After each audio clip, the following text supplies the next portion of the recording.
উপসাগরীয় অঞ্চল থেকে জ্বালানি রপ্তানি অব্যাহত রাখতে মার্কিন সামরিক বাহিনীর তত্ত্বাবধানে একের পর এক গোপন শিপ টু শিপ তেল স্থানান্তর করা হচ্ছে। এ কার্যক্রমে আকাশ ও নৌ ড্রোন এবং হেলিকপ্টার ব্যবহার করে কনভয়গুলোকে অপেক্ষমান ট্যাঙ্কারের দিকে পথ দেখানো হচ্ছে। হরমুজ প্রণালীর প্রান্তে পরিচালিত এই কার্যক্রমে এমন একটি কৌশল ব্যবহার করা হচ্ছে যা দীর্ঘদিন ধরে নিষেধাজ্ঞা এড়াতে ব্যবহার করে আসছে ইরান। এই তেল স্থানান্তরের দুটি নির্দিষ্ট স্থানের কথা জানিয়েছেন এই কার্যক্রমের সঙ্গে পরিচিত 11 জন ব্যক্তি। এর একটি সংযুক্ত আরব আমিরাতের ফুজাইরা উপকূল এবং অন্যটি ওমানের সোরা বন্দর সংলগ্ন এলাকা।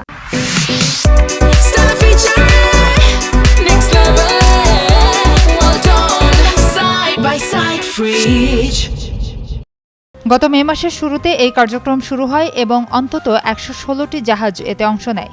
স্যাটেলাইট চিত্র অনুযায়ী মঙ্গলবার সকালেও ওমান উপসাগরে 12 জোড়া জাহাজ পাশাপাশি দেখা গেছে। 8টি ওমানের সোহার উপকূলে এবং 4টি ফুজাইরার কাছাকাছি। গত 11 জুন যখন এই কার্যক্রম সর্বোচ্চ পৌঁছায় সেদিনের চিত্র অনুযায়ী দুটি স্থানে একই সঙ্গে 17 জোড়া জাহাজকে তেল স্থানান্তর করতে দেখা যায়।